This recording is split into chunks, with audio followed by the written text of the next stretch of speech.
Assalamualaikum warahmatullahi wabarakatuh. Perkenalkan, kami dari kelompok 4 dengan anggota Lady Falamita Maftuhah, Lenia Nasari, Nur Aziza, dan Tia Utami. Di sini kami akan mempresentasikan hasil diskusi kami tentang pemahaman sebagai capaian belajar dalam prinsip UBD pada aspek melakukan perspektif. Menurut Kamus Besar Bahasa Indonesia, perspektif adalah sudut pandang manusia dalam memilih opini dan kepercayaan mengenai suatu hal, atau dengan kata lain, perspektif adalah cara memandang suatu benda atau sosok orang dari berbagai sudut. Dapat pula diartikan cara memandang sesuatu berdasarkan logika. Ketika peserta didik dapat melakukan perspektif, ditunjukkan dengan peserta didik memiliki pengetahuan atau pemahaman baru dari sudut pandang mereka dan mampu menyelesaikan permasalahan yang sedang diamati. Selain itu, peserta didik dapat menjelaskan gambaran besar dari suatu hal secara logis dan menemukan penyelesaian dari suatu permasalahan dengan cara yang lebih kreatif, kemudian juga ringkas. Contoh konkret yang pertama, bagaimana peserta didik melakukan perspektif pada materi sistem persamaan linier dua variabel.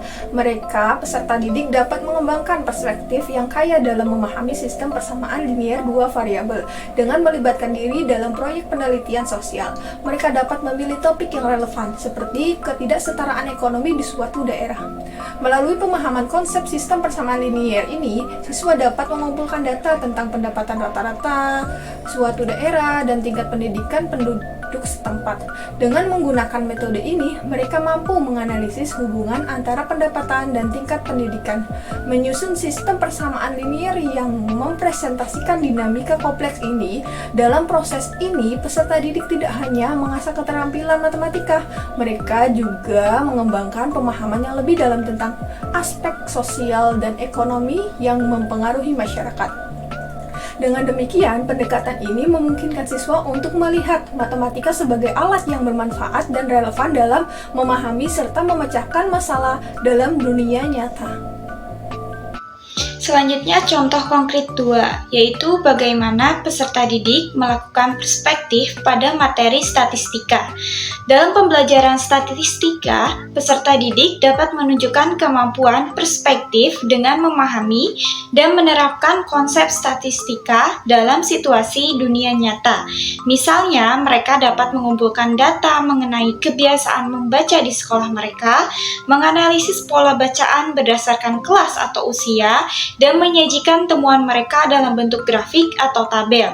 Dengan melakukan hal ini, peserta didik tidak hanya menunjukkan pemahaman mereka terhadap konsep statistika seperti mean, median, dan modus, tetapi juga mampu menerapkan pengetahuan tersebut untuk menggambarkan fenomena di sekitar mereka secara kritis. Kemampuan ini juga memungkinkan mereka untuk melihat statistika sebagai alat yang relevan dan bermanfaat dalam pemecahan masalah sehari-hari. Selanjutnya contoh konkret 3, yaitu bagaimana peserta didik melakukan perspektif pada materi aljabar. Dalam pembelajaran aljabar, peserta didik dapat menunjukkan kemampuan perspektif dengan mengaplikasikan konsep aljabar dalam kehidupan sehari-hari. Sebagai contoh, mereka dapat menyusun persamaan matematis yang merepresentasikan situasi real, seperti permasalahan keuangan atau permodelan pertumbuhan populasi.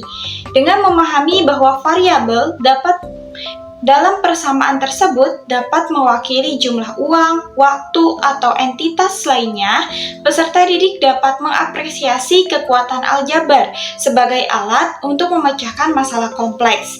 Dengan demikian, mereka tidak hanya memahami rumus dan aturan aljabar, tetapi juga mampu mengaitkannya dengan konteks kehidupan sehari-hari, menunjukkan kemampuan mereka untuk berpikir abstrak dan aplikatif. Selanjutnya keterkaitan dengan artikel, dikutip dari jurnal Anis Monika dalam karya tulis yang berjudul Profil Guru Ideal dalam Perspektif Siswa pada Program Studi Prodi PI STI Aulia Rosyidin Tampilah Indonesia. Anis Monika menyebutkan bahwa perspektif merupakan cara memandang suatu benda atau sosok orang dari berbagai sudut. Dapat pula diartikan cara memandang sesuatu berdasarkan logika.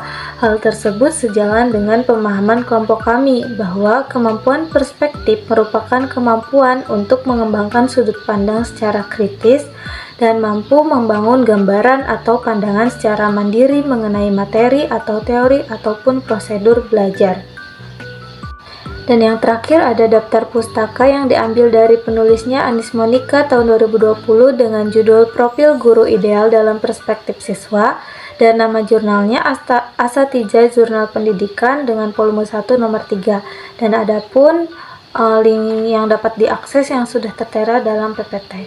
Mungkin itu saja yang dapat kelompok kami sampaikan, kurang lebihnya mohon maaf. Wassalamualaikum warahmatullahi wabarakatuh.